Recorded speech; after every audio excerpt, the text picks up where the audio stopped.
What's going on, everyone? Thank you for joining us for another edition of the Bleed Lows podcast. The Dodgers promotion schedule has dropped. Players are already arriving to spring training, and the final touches are being made to the rosters this week. All that and more coming up next.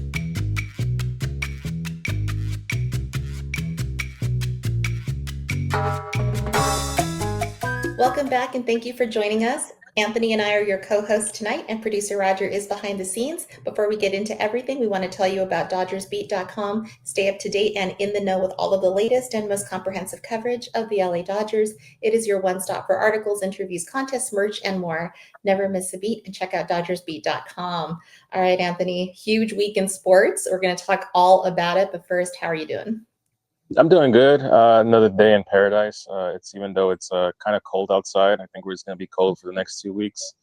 We've been talking about it's been perfect baseball weather, and of course the week of spring training is when it's going to start downpouring here in LA. So I'm excited regardless. There's been little teasers here and there. Not only the Dodgers, all the teams around Major League Baseball. You're starting to get more news. So spring training is basically here. It's exciting. So yeah, pitchers and catchers are starting to show up to their training sites. We're seeing Dodgers already arriving. So yeah, we're going to get into all the spring training news and all the things that happen in Dodger world. But I think the biggest news of this past weekend was the Super Bowl. So the last time we're going to talk about, football for the time being. Let's make it good. What did you think of the game? Halftime later, game first. Well, my prediction last show was that the Seahawks were going to destroy the New England Patriots, and lo and behold, the Seahawks destroyed the New England Patriots. I thought the game overall was kind of dull. I know we're big football fans, but from a perspective of someone who's not really a football fan, more of a casual fan, I can see why this game was kind of boring. It was a defensive show throughout the first half, and then the second half, the Seahawks kind of finally broke through and were able to beat the Patriots. But yeah, I just felt I don't know. I think the buildup is kind of 2 weeks in between the championship game and the Super Bowl I think it's too long. I think you only should do it 1 week and kind of just play through it. I understand the need to kind of have 2 weeks because you're trying to promote it. You need to promote all this, all your sponsorships, all the revenue, all sorts of stuff, selling jerseys, etc. You're trying to get guys hyped up, but I feel like it kind of kills momentum because guys are been off for 2 weeks and now you're asking them to kind of turn the batteries back on, and you see why what ends up happening. You get a slow first half, and it kind of just it was a snooze fest. I hate to use snooze fest, but it was. Yeah, I was thinking that too, and I feel bad because you had a possible new audience that maybe doesn't always watch NFL, doesn't watch the games, and if this was what they had to go by, I don't think they got the full experience of how awesome games can actually be. I mean, how much was a treat that World Series that we just had in comparison to this Super Bowl? Night and day, yeah, right? We felt like it was night and day. Baseball also has the series, so it's 7 games. It's not just one game and it's a one-off. That's why I love baseball, and I love NBA for it as well too, because it's a best of 7 series. Usually the best team does end up winning. Even though this was a one-off, I do think the Seahawks were the best team going forward. I didn't think the Patriots had a chance. So a lot of varieties and stuff like that, variables that kind of come into just a one-off game. But yeah, overall, I do think Game 7, I don't think there will be a Game 7 that kind of meets the expectations that we just had. Maybe this year there is one similar to it, but I don't know. It just felt like it was the Dodgers versus the Blue Jays. You had an entire country going up against us, Los Angeles, because we all know it was basically all the other 49 states against California, basically. Not even California, just the city of Los Angeles, because there's so many other different teams spread out through California. So it kind of it lived up to the hype. It was a back and forth game. It felt like it go anyway. Came down essentially to your last 2 batters. Miguel Rojas doesn't hit that home run. It comes down to Shohei. Can he get on base? Can he hit one out? So I don't know. There was a lot more drama compared to what it was at the Super Bowl. I think the Super Bowl, it didn't live up to the expectations of the drama side. Maybe if it was a different opponent, but I kind of felt like they were kind of relying too much on what happened last time these two teams played each other in the Super Bowl when Russell Wilson threw it at the 1-yard line instead of giving the ball to Marshawn Lynch. I felt like they're kind of relying on that storytelling. And then when you look at the current rosters, there's no one left from that team apart from the people who were the fans from both teams. There's no one left who played in that game still playing for each team. So I don't know. That's why I kind of like baseball. Just a longer series, you can kind of build up to the drama. You lose a game, it's not the end of the world, but the pressure's on do you have enough to win the next game, or are you going to fall down 2-0? Yeah, I mean, totally, on point with that analysis. I was thinking the same things as I was watching the Super Bowl and, just kind of coming off the heels of what we just experienced with the World Series. But I did think of your family and I thought, oh my God, they didn't make it to the World Series, but they got the Lombardi. So are they just thrilled that everything landed in there? They're very thrilled, very happy. I think they celebrated again, we said the Rams Seahawks game was kind of more of the quote unquote Super Bowl because of we both thought both those teams were the best in the division or in all of football. And I think they celebrated harder for that one than they did this one. The parade, I think, is tomorrow, if I'm not mistaken, time this records. So I know a few people that will be attending the parade. They're going to live it up, basically. They're going to ride the momentum into the spring training and see if the Mariners can kind of live up to that expectations they have for them, kind of high expectations as well, too. Can they repeat their success from last year? Yeah, I also think that the Super Bowl clarified the actual MVP did go to the right person. Matthew Stafford was the right, winner of that. But yeah, being a Rams fan and watching that game, it's almost like nauseating because you could have had it. And that is not a knock on the Patriots, but I think the moment got a little too big for Drake May. Would you agree? Yeah, it's one of those things that it can make and break your career. Young guy, second year in the league. You hate that he had to learn this lesson at the biggest stage possible, the Super Bowl. If anything, you probably would have hoped he would have learned this lesson in the regular season, or maybe even before that he got to this high level.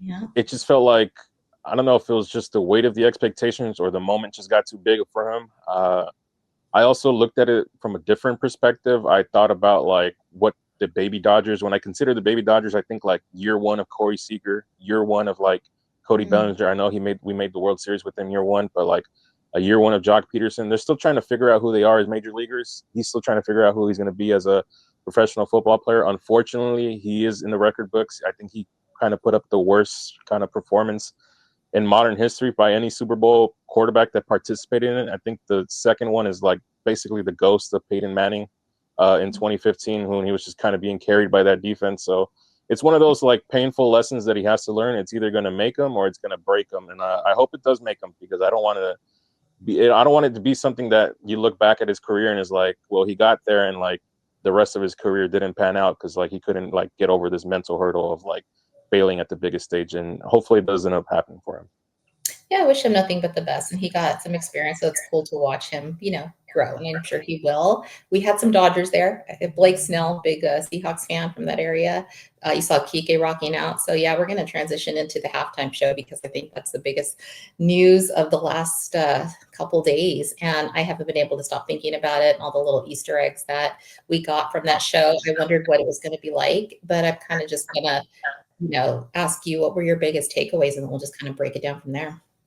My biggest takeaway, honestly, was that we should have just had the concert for the entirety of the first half, because again, such a snooze fest. So I enjoyed the halftime show, and I tend to enjoy most halftime shows. I'm not someone that's gonna like nitpick, like, oh, I don't like the way so and so performed, or like, I don't know, it's like so and so's music. I kind of just take it as what it is. It's music. It's supposed to be entertaining. Like I said, if my team was probably playing in it and we were losing, I probably have a different perspective on it. I'm probably like crashing out, trying to figure out like, how are we going to win this game? But I haven't had the luxury of experiencing that yet. So I think music is what's supposed to be. It's music. It's supposed to unite people.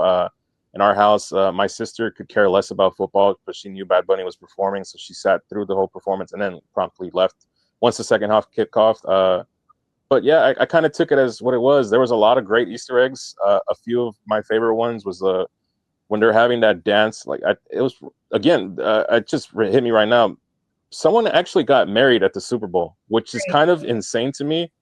The backstory on that is kind of remarkable. So the couple invited him as in Bad Bunny, to their wedding, and he kind of reversed it on them. It's like, well, if you guys want me to come to your wedding, why don't you get married at the Super Bowl? Kind of hard to like turn that down.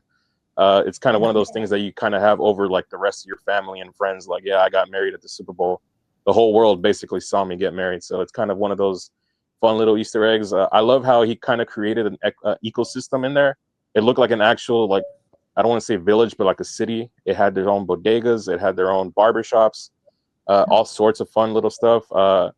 and they had like nice little nods to the taco spot, like the street vendors and stuff like that. So there's a lot of things like little Easter eggs here and there where like it felt like I was home, even though I've never been to Puerto Rico. I've been to New York, but that was back when I was like maybe 10, 11 years old, but it felt familiar. It's like a place where I've been before. I know because you go to certain parts of LA and you see certain places look exactly like that. So it was kind of I hate to say it didn't feel like I was part of it, but it felt like I was visually like there. It felt comfortable. It felt like home. Yeah, I mean, honestly, it just blows my mind the amount of like attention that it got globally. I think that's what really stood out to me. I think the numbers were just released just a little while ago across NBC, Peacock, Telemundo. You had 137.8 million. As of just before recording, 62 million YouTube views and over 4 billion social media impressions. And those numbers just continue to grow. I watched it several times after the actual original performance, and I'm a big history person. I went to when I went to college, I took Chicano studies courses. I don't know if you did when you went. I think we went to the same university at different times, and really just learning about culture. And I think that's what really like stood out to me because he was a storyteller. The entire like performance really was giving just cultural significance, and everything had meaning, and that really stood out to me. And I just love that it was based in inclusivity and unity and love. And that was the main message. And it really just felt like that was our culture. And when you see a wedding, like we were just talking about, the kid on the sleep on the chairs. I mean, you always see that. You see the old and the young. You see everyone dancing together.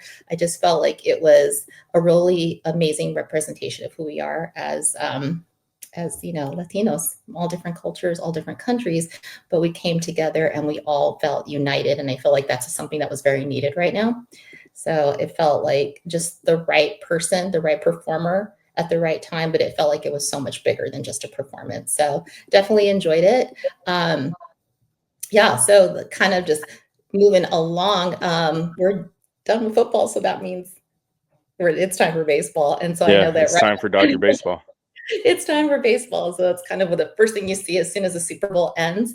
And it's spring training. So you have the pitchers and catchers are to report by Friday, but you're already seeing people showing up. Many of our Dodgers showed up right after Dodger Fest. You already see Yoshi there. You see Shohei. You see even the one I wanted, Ben Wortbet. So yeah, welcome back. Yeah, welcome back to the team. Yeah, so definitely looking forward to seeing all of the players finish arriving. But yeah, so Tom, what are you looking forward to seeing in the next week for spring training? It's hard because there's a lot of things that kind of make spring training awesome. And the first thing that comes to mind is kind of initial bullpens, just guys just going out there. And I know they're not going to go and throw like 100 pitches bullpen one. It's going to be kind of like 20 to 25, maybe 30 pitches, kind of see where guys are at, long tossing. That's kind of the initial, like the fun part. And then when the whole entire team kind of reports and you start seeing guys like Freddie Freeman do his little routine off to the side, pre-game, post-game, he does the same thing he's been doing since he's been a rookie, essentially. You see Mookie Betts out there in the infield taking ground balls. You see Teoscar Hernandez out in the outfield or in the batting cages. You see guys kind of just being around each other and being a team. This is kind of when most teams I feel like it's make or break for them. This is when you start building relationships with guys who are new to the team. You're trying to introduce them to what you already have built. You're trying to make them comfortable so they don't feel awkward, kind of like, I don't want to step on any guy's toes, stuff like that. I don't know what you do personally, but this is how I do my thing personally. This is how I work. So this is kind of when you start to realize like who's going to be friends with each other throughout the whole season. And I think last year, initially you saw Blake Snell kind of just like, I felt like he was in every like little clique. He was going from one group to the other, to the other, to the other, to the other. And you're like, well, he's trying to make himself comfortable. And then as throughout the whole season, you realize, no, he's actually kind of just like a social guy. He goes from clique to clique to clique to clique to clique. Doesn't feel like pigeonholing himself into like one small group. He kind of just roams around, like goes and learning about different people. He's hanging out with Yoshi, he's hanging out with Kershaw, he's hanging out with Kim, and you see all sorts of things. And then you see like Miguel Rojas as well too. This is kind of like the time where he's like, okay, like these young guys, because we do have a lot of non-roster invitees, and most of them are going to be minor leaguers in our system. This is kind of the time to kind of get them introduced to what we do here. So when they're eventually called up, hopefully not this year, maybe next year, or who knows if it is this year, they feel comfortable once they arrive. They're like, okay, I know how these guys work. I know what to do. Yeah, it might be like a whirlwind because you're about to make your major league debut, but it's an easy process for you because you can just like kind of do your thing and feel comfortable in who you are. Yeah, for those people who aren't familiar with some of the minor league standouts, you're going to get a nice little treat coming up soon. We will get to watch them in spring training. I mean, I know people know the name Zyhir Hope, your host with Paula, but you're going to definitely see Jackson Ferris, Kendall George. I think there was 32, if I'm not mistaken. Yeah, it's like 32 people. So it's going to be quite packed at the beginning, and we're going to get a little taste of seeing what the next era of Dodger baseball is going to look like. But it's super exciting for those young boys to see how we do things in our system. So very fun. I think the big story of the week that people are looking forward to, hopefully, is that Kike will likely join if history repeats itself. Right, because I think the 60-day IL opens up, which allows them more roster movement and able to kind of put some guys on the IL and then sign guys like Kike, the one we all want to see. So do you think that that's going to be the next big news for our roster? Yeah, I think that's like the last pending move that we have is just re-signing Kike to a contract. Now, whether they start shipping guys, I think the 60-day code, if I read Cody's message from earlier, it opened up technically today. So I think roster moves will be made as the week goes on. Kind of surprised it didn't happen now, but maybe they're waiting until like everyone reports to camp, quote unquote, unofficially. I know a lot of guys are already there, but when the whole team is supposed to be there, I think that's when we'll see him. And that's when we'll get the news report that says like, oh, hey, by the way, Kike has signed with the Dodgers. So I think it's just kind of like a waiting game. It's going to be done by the end of the week, with no doubt in my mind. Or he'll break it himself. He likes to do that, or just kind of make some kind of little post. But yeah, we finally got something kind of related, but not related, but all related to Kike, because we've been waiting for the promotion calendar to drop. And one of the things that we're thinking, maybe they're waiting to a little closer to this week before they actually drop it. Now, Kike is not in any of the bobbleheads. I want to definitely talk about him and get your opinion on all of the promotions, but they're known for adding things along the way. So there are several key promotions. There's some really cool nights that they've planned. 24 bobbleheads, if I'm not mistaken, amongst other really cool items that they're going to have along the way. So that was dropped earlier this week. Are there any standouts to you? Like, oh yeah, I got to be at this particular game. Yeah, actually, the first one that came to mind, well, as I was going through the schedule, the one that popped out was actually Mystery Bobblehead, Tuesday the 31st against the Guardians. And that's kind of where I was like, what could it possibly be? Could this be the duel like Andy Pages and Kike kind of catch they had in Game 7? Could it be something else? We're just overthinking it. So that's kind of the first one where I was like, I don't know if I'd go because it's a Tuesday and they're playing the Guardians, but I'd be interested to see what is announced in the coming days. And then the first one that after that, I think is May 8th, Game 7, home run, Miguel Rojas bobblehead. That's kind of the one where I had circled like, okay, I want to be here at this game. And then it's kind of hard to like try not to spend a ton of money because there's a weekend in May or a week in May where they play the Giants and they're kind of doing what they did to the Padres last year and effectively trolling them because they're having a replica of the trophy, an Ice Cube bobblehead, and the World Series gold jerseys all back to back to back. So the entirety of the series, you're going to get all sorts of cool World Series gear. It's a nice little troll job to the Giants, and hopefully we sweep them to kind of like put the final nail of the coffin on them. But other than that, it's kind of like hard to say like, oh, I don't want to go to this one, but I want to go to all of them. So I'm kind of like, I'm torn because like the other game or the other one I would want to go to, and I think I circled it as well too, is the Mookie Betts bobblehead where he's turning the double play to kind of secure this championship. But then immediately right after they have a Shaq bobblehead the next day, so it's kind of hard. It's kind of hard to pick like, oh, I really want to go to this one, and then you see like a few days later they're giving away another bobblehead. I'm like, well, I really want to go to that one. So now you have to strategically plan like, okay, what bobbleheads do I really want? We kind of have a feeling there's going to be a second part of giveaways dropping soon. I think it happened last year. There will be. I don't remember when they did it, but I know they did it. And it's going to be like, I bet you that's where they have all the cultural stuff, like the Mexican Heritage Night, the Salvadorian Heritage Night, all the Filipino Heritage Night. I'm trying to remember the Nurses Appreciation Day, Teachers Appreciation Day, all that fun stuff. So it's It's hard, damn it. It's hard to pick. Like, I want to go to all these games, but I can't because I don't have the money to it. So I'm gonna have to just be like, well, I'm gonna have to pass that up, or I'm gonna have to go on eBay and try to like see if I can Yeah. secure one for a reasonable price, basically.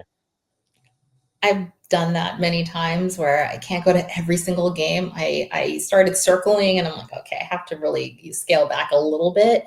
Definitely Mookie Betts stood out to me. I think they have a whole Game 7 series, and I kind of want all of them because I don't know if they piece them together. I know they had a starter series where you could piece them together. That looks really cool. So once you start that, you're going to want to finish that collection. The game I went to that I'll never forget was the greatest game, Shohei. Yeah. The NLCS Game 4 against the Brewers. And there's, I think, one release, but there's going to be another release later. So that definitely will have sentimental value. I'm trying not to get, I mean, I've already overdone it over the years, and I'm trying not to have too many bobbleheads everywhere. So I'm trying to get like new bobbleheads of someone I don't have yet. There has never been a Miguel Rojas. That is a must. And Alex Vesia. That's a cool Yeah, I'm happy for him. He got his own bobblehead, and it's actually captures his emotion very well. Like Alex Vesia, like a game in like May, he'll go out there and get a big strikeout and kind of just yell, go, "Arr!" Like, and you'll see it in his face. And like people were like, "Why is he overreacting?" I'm like, "No, Alex Vesia does that in the postseason. He'll do that for a spring training game. He'll do that for a regular game in the regular season." So I love that they caught his emotion very well in that bobblehead.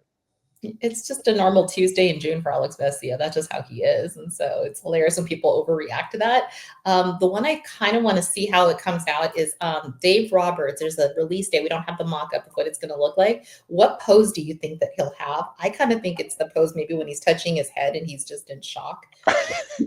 I know that's but I would love that one.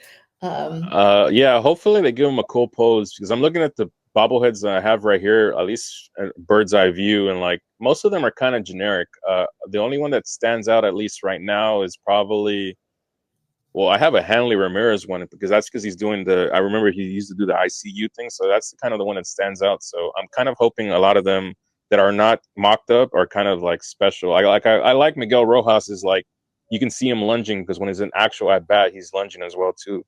The other one that stood out to me, just because I don't have his bobblehead, is Friday, August 14th, Clayton Kershaw bobblehead against Milwaukee Brewers. And I feel like that's going to be a game where I'll be at. I feel like that's kind of the day where like they'll do the whole big extravagant like pregame for Kershaw, have all the fun, like all his old teammates, all the current teammates come out there, take his picture. He'll probably get his gold jersey if he's not present at the ring ceremony, even though I think he will be at the ring ceremony. But I want him there, but I kind of want him to kind of have his own extravagant day, basically. Like, let's make August 14th kind of Kershaw Day unofficially, even though it's there's no synonymous with that day specifically. But he is getting his bobblehead, so it'd be cool to see him back there at the stadium, and we kind of just go all out for him. I want to go all out for him. And I think that we talked about that last week. Like, there's going to always be something that they're going to tie Kershaw into. I mean, he's going to be a part of the organization in some capacity for years and, possibly decades to come. So that's all exciting. Bobbleheads that they have not announced. You can correct me if I'm wrong. I don't think there was a Tommy Edman one that was announced. So that'll probably be a little bit later. Yeah. There's not one here. So they'll probably add him. I want to see a Will Klein. I know obviously he has to make the 40-man, or I'm sorry, the 26-man, or be on the team officially. But, I feel like we're going to see a little more fun from Will Klein, and that Game 3, explosion of emotion. I would love to see that if they could bring that in. One I thought was kind of cool. LAFC's, I guess it's Sun Hyung Min. Sun Hyung Min. Yeah. Did you say it right? Okay. Youngman's son. Yeah, there we go. So that should be a fun one. So yeah, definitely gonna try to I average about 20 games a year. What about you? Are you going to like? Actually, I got the message from producer Raj. He says he wonders if they'll retire Kershaw's number that day. It kind of would be really special if they kind of just drop it on him. It's gonna happen eventually. Yeah, it's gonna happen eventually. Just why not do it that day? And going back onto your point about like Tommy Edman and like Will Klein, they are giving away gold jerseys and mystery rings. I remember last year you went to the stadium, you got it was kind of random. You got like 4 different players or 4 different rings and stuff like that. So maybe Tommy Edman's one, maybe Will Klein's one.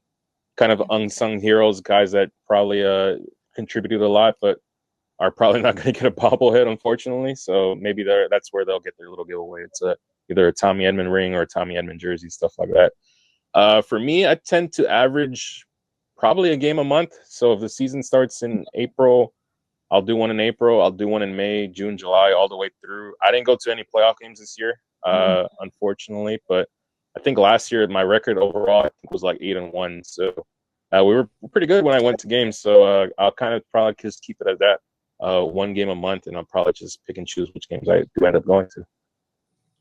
Oh, we'll cross paths there at some point. I mean, I'm trying to not move into Dodger Stadium, have my mail sent there because I got to save money for life. But I never want to leave it once the season starts.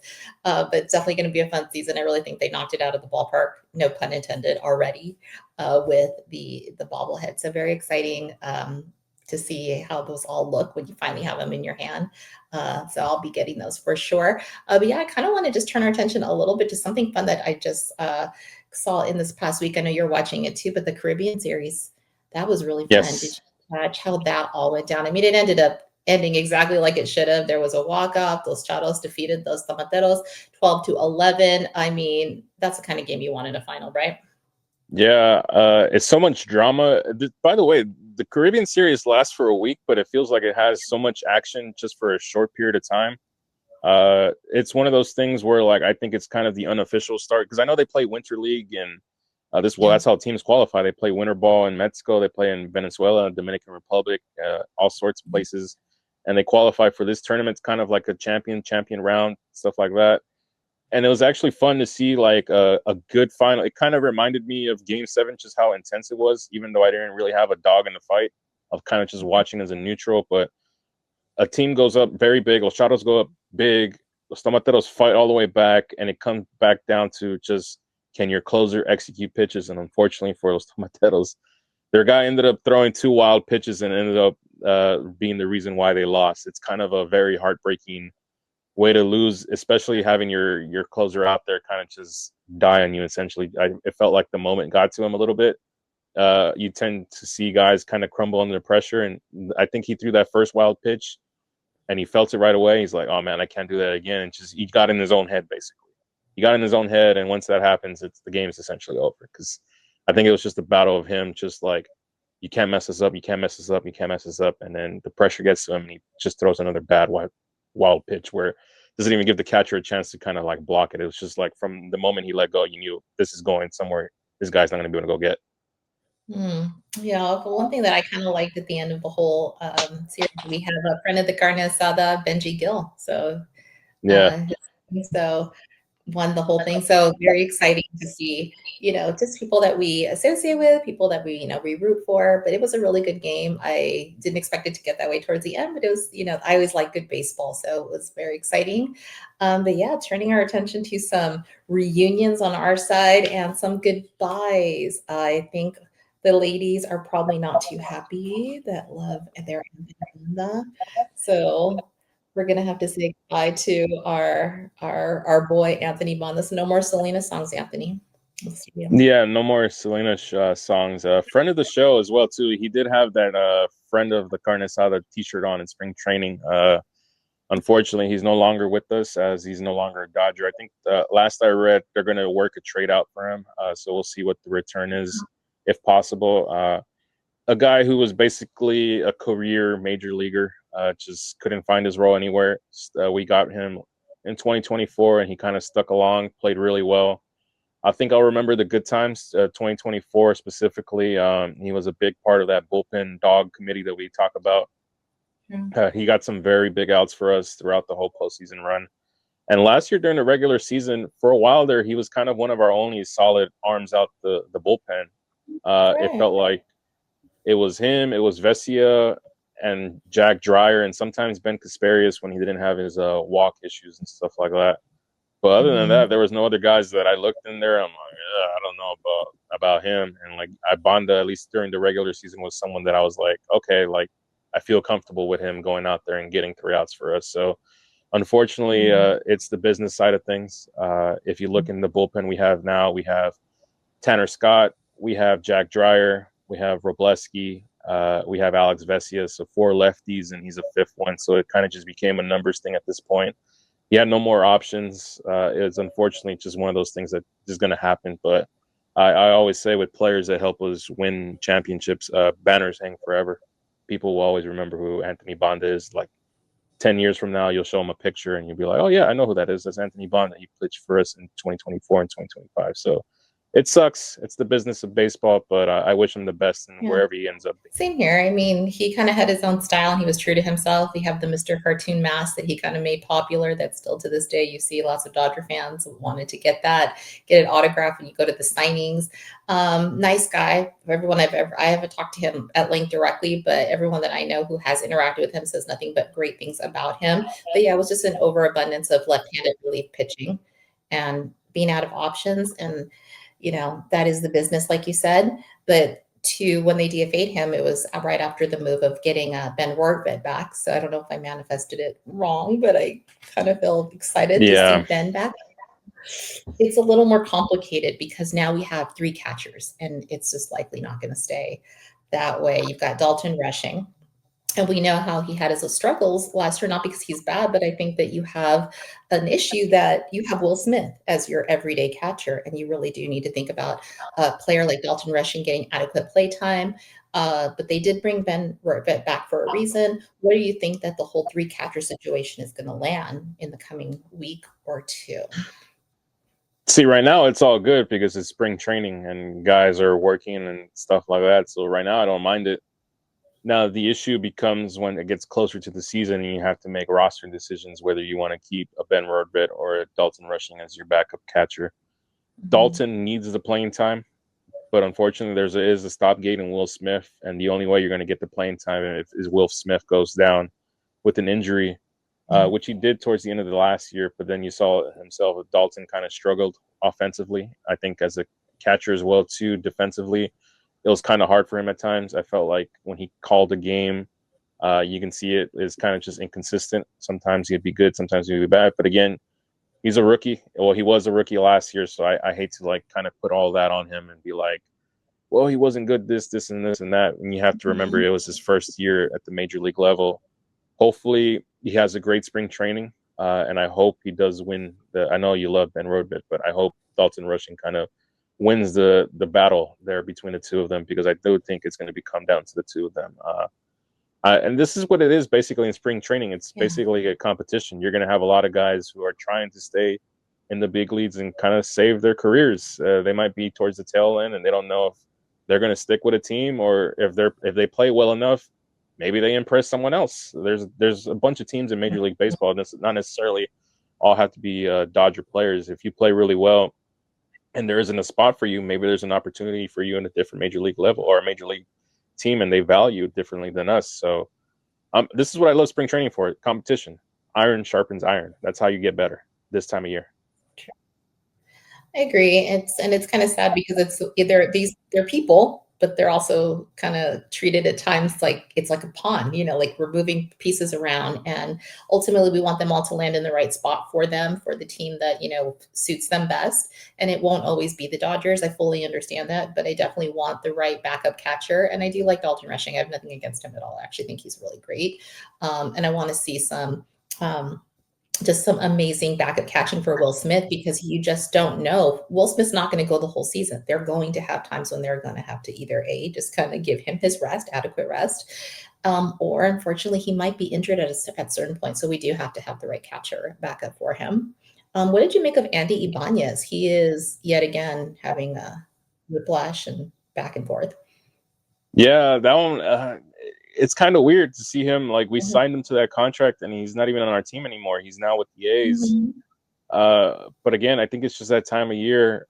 It just feels like moves are going to happen. You're going to question it, but it's spring training. So you just realize you have limited roster spots, and it's kind of just a transactional thing. I really bought myself into thinking like, okay, maybe this guy is going to play a factor for us in the big league level. Maybe like the injuries to Edman or hypothetically a Kike, even though he's not with the team, or like maybe another trying to save Miguel Rojas' legs for later on in the season so he doesn't burn out. So it just didn't make sense for me that he kind of just DFA'd him and stuff like that. I know we brought back Michael Ciani kind of for like the 3rd time in like a short period of time. I think it's been like 3 weeks. So maybe they see something in him. So even though he's an outfielder, I just don't. I don't know. I feel like maybe they had a plan in place for him, and maybe they heard something different from like their guys, from like an Edman or a Rojas, or hypothetically again a Kike, because he's not technically our player, and they're like, we're a lot closer than we think we are to actually starting the season. So maybe they just felt like, okay, well, he's kind of expendable at this point. Like, we can just DFA him and see if someone picks him up. Right. It's the carousel right now. Nothing's definite for a little while still, but it's going to start to get fun because games are on deck. But what's coming super soon is the WBC. So we are going to talk rosters because they were released since the last time you and I spoke. So we have, and just on Team USA, 15 All-Stars, which is incredible. So you've got quite a bit. 9 Dodgers total are participating in the WBC, including some minor leaguers like Antonio Knowles of Great Britain. You've got 9 Japanese players that are going to be participating that are currently in the MLB. Obviously, Shohei, Ohtani, Yamamoto, but there are some amazing players that are going to give us a run for our money on Team USA. And then, did you check out the Team Mexico roster? That is also one. I did. So yeah. Give me your thoughts on all of these final rosters that were announced. Well, the first thought that came to mind, it sucked to see a lot of these guys get the no when it came to like insurances. But then we got the news today that like Francisco Lindor is actually going to miss significant time because of his hand injury. So it kind of makes sense now. So it sucks to see that they won't be able to participate in it. But they're also, it feels like it's an opportunity for someone else to kind of step into that role and probably lead their country to glory and stuff. And with like all these rosters, you see like just how much talent there is around the league that isn't specifically from the United States or from Japan or from Venezuela. They're from all different parts of the world. There's a lot of great baseball players out there. My only concern, at least with Team Mexico, I think our starting rotation is a little suspect. I'm not going to lie. It looks a little bit suspect to start, but you kind of just have to get out the group stage and from there just play ball into the elimination rounds.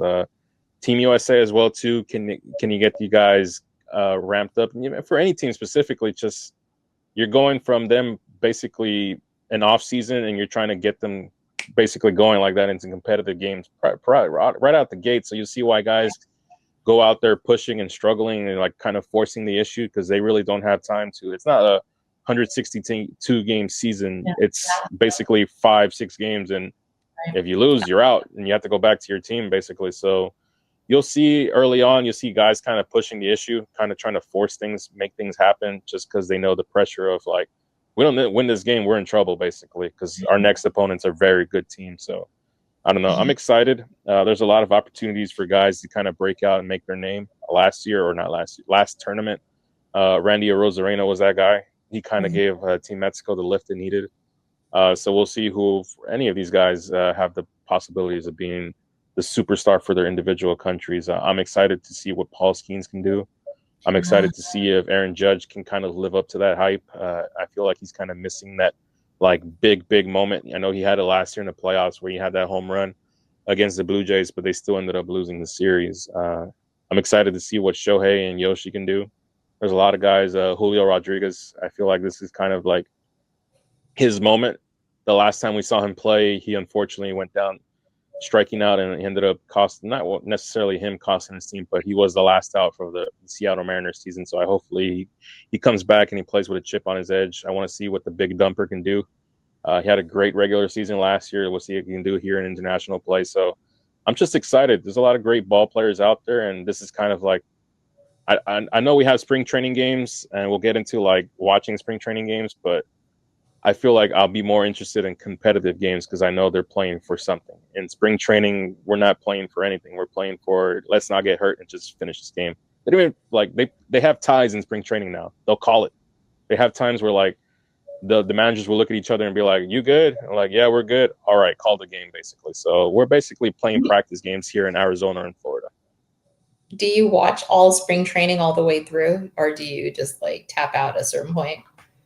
No, I tap out at a certain point. Once I start like seeing guys that I don't recognize, like I'm like, okay, who is this? Or like they're wearing like like lineman numbers like 98 or like 97, something like that. I'm like, oh, no last name on the back too either. I'm like, all right, this is over. Like, I'm not watching the rest of this game. I'll watch the start of it. Like, let's say if Dave Roberts announces that, like, okay, Shohei is going to pitch one inning of this game, I will be locked into that one inning, and then I'll kind of keep watching because to see what the lineup looks like. Like, okay, Mookie's in this game as well too. Like, okay, Kyle Tucker's playing in this game. Like let's see how far they go. If they play 3 innings, if they get one at bat. Once I see them like walking down the baseline on their way out to the clubhouse, I'm like, all right, like this is like what am I really watching here? Because the young guys that got invited will most likely start the games and more than likely end up finishing them. But after a certain while too, they'll probably get pulled as well too. And that's when you start getting into like what am I really watching? Like, I know these guys are major leaguers or minor leaguers, but I'm not going to spend like the rest of my day watching like guys I don't recognize, unfortunately. No, you'll be packing for the WBC. Yeah. So the pool play for WBC actually starts March 5th. So that is around the corner. Championship game is March 17th. So bold prediction, Anthony. Who do you think are the last 2 teams standing? Oh, actually, there's a little incentive in this as well too. Let me pull it up. I forgot to put it in the rundown, but it has to deal with the Olympics as well too. Okay. So if I remember correctly, let me see if I can pull it up as really quickly as here. Okay, here we go. Don't fail me now, Wi-Fi. Okay, so the 2 best teams from the Americas and the WBC. So, for example, if it's the United States and it's, I don't know, Venezuela, if they're the 2 best teams from the Americas, they automatically qualify for the Olympics on the baseball side. They don't have to do anything else. They will be participating in the LA Olympics. So there's an extra added incentive to like try to go as far as possible as you can go. So I don't know. Bold prediction. Damn. Without knowing like what the bracket looks like, I do think the US will make the final again, but I don't think Team Japan will make the final. I know that's controversial, but I look at it, they don't have Shohei out there on the mound, and I know they have a lot of great pitching, but I don't know. That's kind of my bold prediction. I do think they'll make the semifinal, but I think that's kind of as far as they'll go, the semifinal. And I won't go out on a limb and say someone else is going to make the final. But I do think there's a lot of talent out there that kind of wants to like cement itself as like, no, we play really good baseball in our country as well too. So I do think the U.S. makes the final. And you know what? I'll say it. I think the Dominican Republic makes the final. So we'll get a U.S. Dominican Republic. Because I look at the Dominican Republic team, and that's a team full of like superstars. Like you go through like the lineup, and you're like, how the hell are you supposed to get an out here, basically? But like again, like how I mentioned, they're going from an off season, and you're telling them to kind of like find their rhythm right now in a 2-week period. So I don't know. I feel like it's kind of like the Dominican Republic. It's time for you to kind of like put it where you're supposed to be at. Because last year you kind of like flamed out in a really bad fashion. And this year there's a lot of questions like, well, are you guys going to get the job done, or are we going to do what we did last tournament? Yeah, definitely looking forward to seeing how that all like shakes out. But it goes fast. You know, like before we know it, it's going to be just kind of like we're going to be getting through all the pool play, and we're going to see the teams narrow themselves down. But Dominican Republic is always one of my favorite to watch. I just love their players. I love watching the talent overall throughout the league, and seeing so many of the, stars we don't always focus on day in and day out. We're not going to see Mookie. We're not going to see Freddie. So I really want to just take the time and enjoy all of the the players from all around the leagues representing their country. But kind of traveling down is something that I thought of you this week when news came out. We've talked briefly about this before, but I think it's kind of more focused now with kind of modeling after just the success of the Dodgers. Our team, the Lakers, Anthony.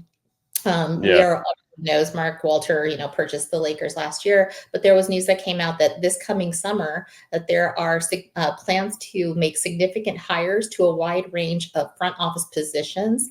This is per The Athletic, because traditionally, I guess the Lakers have had more of like a streamlined, smaller, leaner, as they said, amount of people in their front office.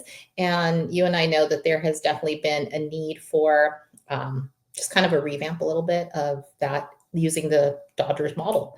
And we know that things take time, but do you think that this puts us on the right trajectory to kind of say, hey, now we're going to see another championship team, caliber team like the Lakers actually, follow what we know is a solid model in the Dodgers? Yeah, it's about time. I was watching the game yesterday, and I know they play in like 10 minutes. They're about to kick off against the San Antonio Spurs. But yesterday I was watching them play against the Thunder, and I knew right away, like, we don't have enough to compete against this team. Like, if we meet them in the playoffs, I kind of have a idea of what's going to happen. They're going to beat us just because I don't think this team that we have currently here as the Lakers is good enough to win a championship. And I hate saying that as a Laker fan because we're supposed to be at the very top every year. I know we can't win a championship every year, but we're supposed to be close to being one of those franchises that competes. And throughout the past, I want to say it's been 20 years now, because this has been ongoing issue since like 2010. The whole running the organization as a mom and pop, you had the Bus family who only trusted the Rambis family. And it felt like if your last name was Bus, Rambis, or you had a relationship with Kobe, you were going to get a job with the Lakers just because we know who you are, we trust you, stuff like that. And my biggest gripe for the past 10 years is like, no, you should be using your resources to kind of recruit new voices, trying to upgrade the front office and make sure, like, no, we can compete with this younger generation of, like, quote unquote bright minds, because they're the more analytical ones. They look at the way players develop, stuff like that. I feel like it's important to take that next step into this new generation of, like, putting the players forward and stop doing things the old way. The mom and pop shop thing worked in the 80s. It worked in the 90s, and it worked in the early 2000s. But once people started to modernize their front offices with technology, you had all sorts of data, how players react to this and that. Scouting improves, stuff like that improves. More money is being brought in. So now the allure of being the Lakers, it only works so much, because now if I'm a free agent and I see a different team and I see the way, well, they draft and develop guys and they bring them up through their system. And that guy's a 2-time All-Star, and he's been here with this team for about 5-6 years. And I see them competing deep into the playoffs. Yeah, they haven't broke through, but I feel like I can be the difference maker for them. And then you look at the way we run things here. The Lakers, I know, are never known for drafting and developing players, but you're supposed to, at a certain point, keep those guys that you think are going to be good. And I want to see them go forward with them. I hate when they, like, kind of draft guys and they're like, nah, you suck, and, like, just trade them away for basically nothing. That's bad asset management. What the Dodgers do really good is that they'll draft and develop a guy. And if they realize, like, wait, no, this guy's actually, like, he can be a part of our team, they'll keep him. And then with the guys that you see that, no, I don't think this guy's going to be with us, they'll trade him for something more good that makes the current team better. And I feel what the Lakers have been lacking is that kind of, like, it factor. Like, they don't have a guy that they're, like, in that front office is like, no, we need to do this, we need to do this. I love Rob Pelinka. He got us the 2020 championship, but I feel like he's kind of, like, too laid back. We kind of need a GM that's more aggressive at the forefront, like, making these moves, because I feel like I'm staring at the LeBron portrait I have up here. I feel like that LeBron door it closed basically. But now you've been gifted a superstar in Luka Doncic, and now your window is much larger because he's younger and he's a rising superstar. And I feel like if we're on the current trajectory we are, we're going to fumble his championship window too, because we just don't have the aggression and, like, the analytical base front office. I know Rob Pelinka is saying all the right things, like, oh yeah, we're modeling, but I kind of have a feeling that once the season's over, he's not going to be the guy in charge there going forward. I think Mark is kind of just waiting for the season to end, and then he's going to kind of implement his own guys into this thing and kind of get it running up and running. But I will warn Laker fans out there, I do think it'll take a little bit of time, kind of just to, like, get to what the Dodger machine is now. It took time with us here as the Dodgers, like, but you saw the vision. You saw it happening, like, okay, this is the way they're going to do things. They're going to be aggressive in free agency. They're going to try to recruit the best players. And you saw it slowly, but then they realized we can't just keep paying all these guys. We have to draft and develop our own guys. And then that's when a ginormous Dodger, quote unquote, monster ended up happening. He drafted and developed well. And those guys became all-stars, MVPs. And then you add the big fish, Mookie Betts takes you over the hump. Those guys that you draft and develop well don't want to be with you. So I'm like, okay, we'll draft and develop more guys. Let's go get another big fish. You get a Freddie Freeman. Let's go get the biggest fish possible, this unicorn player, Ohtani. Right. So now you just create this giant ecosystem of like all the best players want to play with you because they see how you treat prior generations and how you draft and develop guys. And I feel like that's what the Laker model should be. I agree. I really think about kind of the big picture, because I know we're talking about basketball, we talk about football, we talk about baseball, but at the end of the day, all sports, it's a business. And if you kind of tie it back to why we even had the Bad Bunny halftime show originally when it was announced, I mean, say what you will about Roger Goodell, he knows that there's a lot of net to be cast out to the Spanish-speaking market. And you're talking, what, 500 million Spanish speakers just in the Americas alone. And they're going to be tuning into the Super Bowl. They're going to be tuning into the halftime. There's a lot of money to be made there. And we can't be naive. This is a business. All of it is a business at the end of the day. And Mark Walter is a businessman. He sees what the Ohtani machine has obviously, you know, what it's doing right now, but that was built up over a lot of years of planning and preparation. And so I just can't think that there is not a master plan for the Lakers to do something very similar. I mean, they're outright saying it. We want to model this after the Dodgers. So I think if you are a Lakers fan out there, there's a lot to be excited about.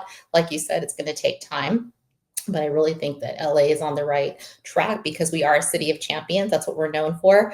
And as great as the Lakers are, and there's so much potential, there's just that one piece that really does need to be put in place in order to get us on the right track to be what I think, you know, the franchise deserves to be. But yeah, just kind of more of the fun stuff that's coming up. There's going to be obviously the 2026 season at hand. And I just want to get your, you know, kind of sticking along those bold prediction take. What is something you think that we are going to see out of, let's just start with Shohei. Is Shohei going to break another record? What is your bold prediction on Shohei Ohtani this year? Another 50-50, 60-60? What's going to happen? 60-60 would be great. You know what? I'm going to stick with the pitching side of it because I think we've seen everything hitting wise. I think he's going to really try to chase that Cy Young. I don't think he's going to actually win it, but I wouldn't be surprised if he finishes like top 5 in voting. Because I really do think that's kind of the one thing that I know he has it in the AL side, but on the NL side of things, I feel like that might be the one goal. And I know it's a team sport, but I like I said, I want these guys to get individual awards as well too, so they can make their Hall of Fame bids more solidified. And I feel like for him, he's done everything imaginable on the offensive side. At least as his tenure here as the Dodgers, I kind of feel the last cherry on top would be contending for a potential Cy Young. But it's going to be hard when you have 4 other guys in the rotation who should be contending for the Cy Young as well too, and you probably lose out votes on that. But I kind of feel like it's his last little like cherry on top of this. That'd be so cool. I think that in the next several years we are going to see a Cy Young winner on the Dodgers. That would be amazing to witness. Do you think that there'll be a breakout star that we're not really talking about right now? That's going to be kind of like oh wow, this one, he came up and he got it done this season. It's kind of hard because it's a lineup full of stars. So it's kind of hard to say like, well, I picked that guy to be a breakout star because they're all stars apart from Andy Pajes, who should have been an all-star last year. So I don't know if I have a breakout star. It might be like a guy that we just don't know about yet. It might be a minor leaguer. It might be a guy we trade for later on as the season goes on. So I don't have a specific breakout star, but talking about stars, I do think this is going to be the all-star game when you got like 10 of our players there. I don't think all 10 guys will play, but they'll be voted in and like you'll see them show up and like take all the pictures and kiss all the babies and stuff like that. So I do think you'll have 10 plus Dodger all-stars. That's amazing. I like that one. Okay. So give me the final number. How many home runs does Shohei hit this year? Oh, see how close again. Man, the way he's going is kind of crazy. I'm going 7. I'm gonna say, man. Okay, I'm gonna say 55. I think 55 is the number. 55. Yeah, 5-5. Now I wouldn't be surprised if he like. Although you would gets, Yeah, I wouldn't be surprised if he gets 55 or like he far exceeds it. But I feel like 55 would be like a solid like base. Yeah, no, I'm definitely going with 57, possibly even 60, but I think that that's safe. I think he's just going to always try to outdo himself. I think he challenges himself to kind of make one up himself, and he's just like a one-man show. But I really think that we're going to see another standout performance, another awesome game that we just can't even imagine what he's going to do. I think that's definitely going to happen. And kind of just to round out with some final Shohei stuff that I saw this week that was super fun. You an In-N-Out boy? I am, yeah. I tend to go not as often as I did back in the day, but usually after a Dodger game, I try to hit it up if it's convenient enough there. Okay, so Shohei's order off season, animal style, in season, protein style. So he is all about the in and out. I think that people said they see him going through in his hometown all the time. What is your in and out order, Anthony? Are you with Shohei? So no, it's not a Shohei order. So I get a double with fries. Sometimes I choose animal style fries depending on how I feel, and I do a pink lemonade. I used to do a shake, not anymore. I do a pink lemonade, kind of just to help wash it all down. Nice. I'm very plain. I like just plain cheeseburger, sometimes even grilled cheese. My family thinks I'm hilarious. I'm the easiest person to buy food for because it's just always so plain and simple. You would think I was a 5-year-old kid. But again, producer Roger told us that there's going to be a habit opening up at Dodger Stadium. I think there's going to add that. Do you like the habit? I do like the habit. I feel like it's kind of like underrated now because a lot of people you'll hear they'll go to In-N-Out or they'll go to somewhere else. I'm a big Tams guy. Growing up in the hood, Tams were very local. So if I had the choice between In-N-Out and Tams, I'd probably more likely go to Tams just because I grew up eating Tams more than I did In-N-Out. In-N-Out, I used to think In-N-Out was kind of more of they're both fast food restaurants, but I used to think In-N-Out was more like of a luxury place compared to like a Tams place.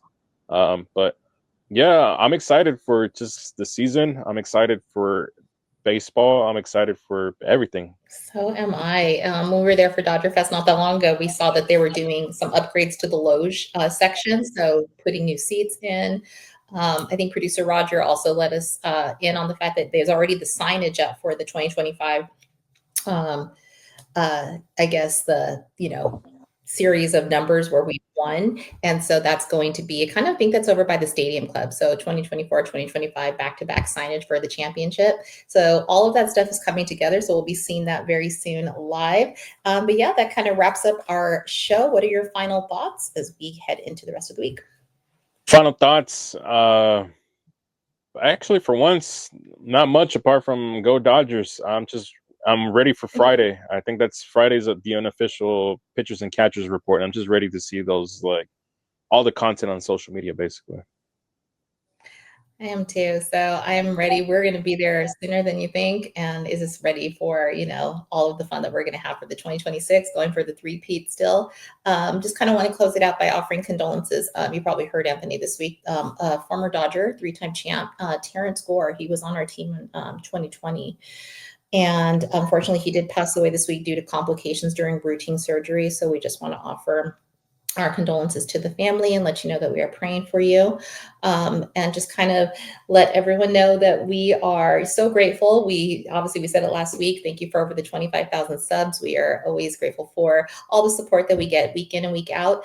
Don't forget to watch Talking Blue with Cody and Vince this week. So they go live and let you know all of the latest updates on the Dodgers, and they'll definitely have some spring training news and get you all up to speed on anything that happens in the next 24 to 48 to 72 hours as the guys arrive at Camelback Ranch. Don't forget to check out our handles. You can find me, Drea, on Instagram and X at Ravine Queen 1958. You can find Anthony on X and Instagram at Anthony Acosta _.